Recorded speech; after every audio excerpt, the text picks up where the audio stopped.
안녕하세요. 군사돋보기입니다. 현지 시각으로 4월 3일 드디어 길고 길었던 키이우 전투 끝에 우크라이나 국방부 차관인 한나 말야르가 키이우주 전체를 우크라이나가 탈환했다고 공식 발표했습니다. 그러나 동부 전선에서 새로운 위기 상황이 발생했습니다. 그동안 치열한 전투가 20여 차례 이상 이어져 왔던 동부 전선의 격전지인 이지움을 오랜 전투 끝에 결국 러시아군이 점령해버린 것인데요. 이지움에서는 전투가 끊임없이 이어지며 양측 군대가 몇 차례나 서로 주인 자리를 바꿔가며 점령하다가 결국 러시아의 수중에 떨어지고 만 것입니다. 러시아가 동부 전선을 새로운 주 공세 지역으로 전환하고 남아있는 모든 것을 퍼부으려 하고 있습니다. 이에 따라 이제까지 우크라이나가 우세했던 이 전쟁도 새로운 국면으로 접어들고 있는데요. 하지만 앞으로의 전쟁이 있어서도 우크라이나군은 러시아군보다 결코 불리한 상황이 있다고 할 수 없으며 이제까지처럼 동부 전선에서도 우위를 점할 가능성이 높아지고 있습니다. 게다가 젤렌스키 우크라이나 대통령이 한 달이 넘도록 요청했던 전투기와 전차 지원 중 드디어 전차 지원이 나토와 미국으로부터 시작될 것이라는데요. 좀 더 자세히 알아보겠습니다.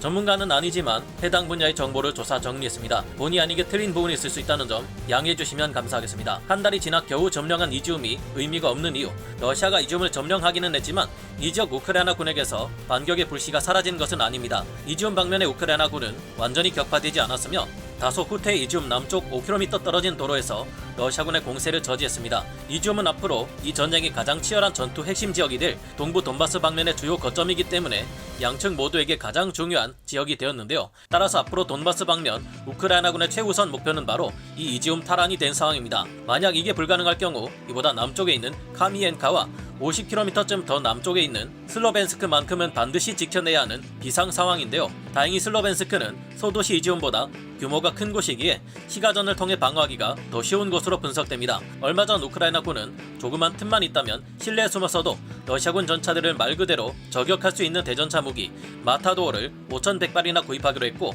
벌써 2,500발 가까운 양이 도입된 상태인데요.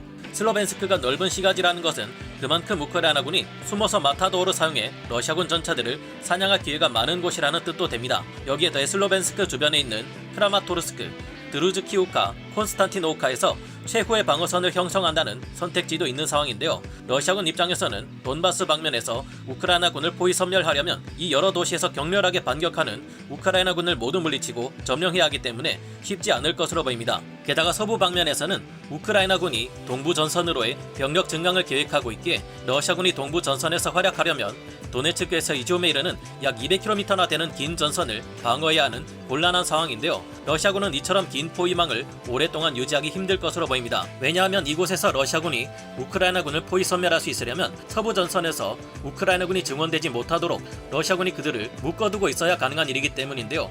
키이우주 모두가 이제는 우크라이나군의 수중에 들어왔고 아직 남아있는 서북부의 러시아군뿐만 아니라 동부의 러시아군도 오래가지 않아 우크라이나군에게 포위되어 대규모 포로가 될 지경입니다. 이처럼 원래대로라면 우크라이나군의 발목을 묶고 그들이 동부 전선으로 병력을 보내지 못하도록 붙잡고 있어야 할 러시아군이지만 어제 보여드렸다시피 이들 중 많은 이들이 장비를 수습하고 짐을 싼 후 도망가 버렸죠. 러시아군의 이지움 점령이 늦어도 너무 늦어져 버렸기에 의미가 없어져 버린 것입니다. 크리브 이리흐와 하르키우 방면으로 진격한 러시아군 병력들도 드네프르강 동안을 세력권 안에 두고 있어야지만 이 방면에서도 러시아군은 제대로 공세를 펼치지 못하고 언제든 우크라이나군에게 우위를 빼앗길 수 있는 상황입니다. 우크라이나가 동부 전선에서도 승리할 가능성이 높은 이유, 상황을 정리해보면 이처럼 다른 전선들에 투입된 러시아군 병력들이 동부 전선의 러시아군을 지원하거나 최소한 그렇게 못하더라도 우크라이나군이 이곳에 추가 병력을 보내지 못하도록 그들의 발목을 잡고 있어야 하지만 지금 상황은 거꾸로 돌아가고 있습니다. 이렇게 되기 전에 러시아군은 반드시 이지움을 장악했어야지만 이미 너무 늦었고 서부에서는 키이우 방면에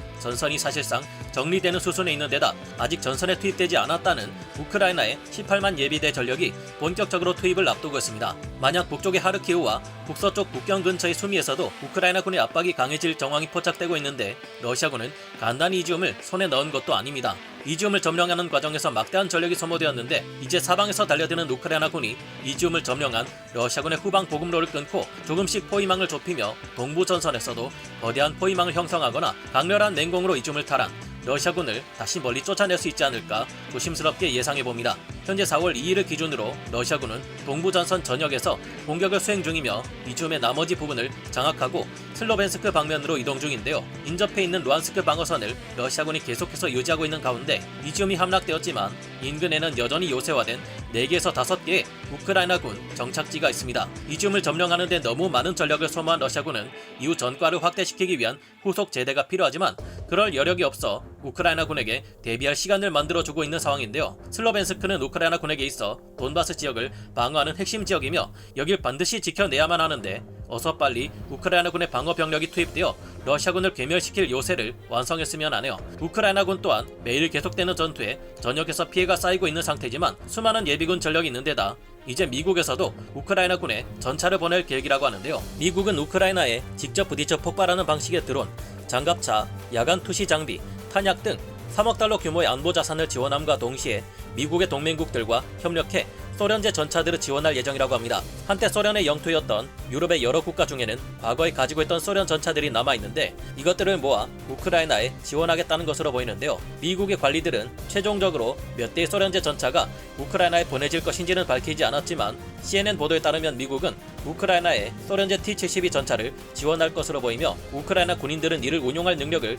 충분히 갖추고 있기에 우크라이나의 전차 군단은 그 규모를 더욱 증강시킬 수 있게 되었습니다. 관계자에 따르면 이 전차들은 몇 주가 아닌 며칠 내에 나토 회원국들로부터 우크라이나에 인도될 것이라고 하니 빠른 시간 내에 전장에 투입될 수 있을 것으로 보이는데요. 이런 가운데 4월 3일 아침에는 우크라이나 동부 도네츠나에서 러시아의 대대전술 그룹이 격파되고 수많은 러시아 기갑 장비들이 파괴되었다는 소식도 들려왔습니다.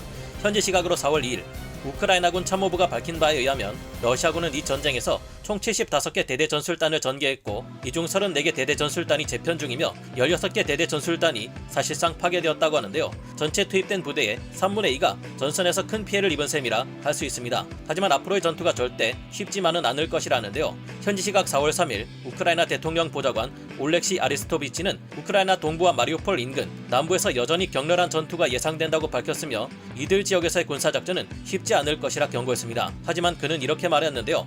나는 우리가 마리우폴, 우크라이나 동부, 그리고 남부 전선을 되찾을 것이라고 생각합니다. 우리는 연료 없이 비어있는 많은 러시아군의 장비를 압수하여 우크라이나군에 넘깁니다. 공세가 잘 진행되고 있습니다. 우크라이나 고위 관리들은 최근 며칠 동안 미국과 그 동맹국들이 더 많은 중무기를 공급해야 한다는 요구를 더욱 강하게 하고 있는데요. 우크라이나군은 현재 병력의 숫자는 오히려 러시아군을 압도할 만큼 충분하지만 그들을 위한 무기와 장비는 부족한 상태인 것으로 알려져 있습니다. 그런 만큼 앞으로 우크라이나군에게 필요한 장비가 더 많이 지원되어 이 전쟁을 그들이 승리로 이끄는데 도움이 되었으면 하네요. 러시아군이 주 공세 지역을 동부의 돈바스 지역으로 정하고 이지움을 점령함에 따라 전쟁이 새로운 국면으로 접어들고 있지만 우크라이나군이 이제까지 기세를 몰아 러시아군의 새로운 전쟁에서도 계속 압도적인 승전을 반복해주기를 바라봅니다. 오늘 군사 돋보기 여기서 마치고요. 다음 시간에 다시 돌아오겠습니다. 감사합니다. 영상을 재밌게 보셨다면 구독, 좋아요, 알림 설정 부탁드리겠습니다.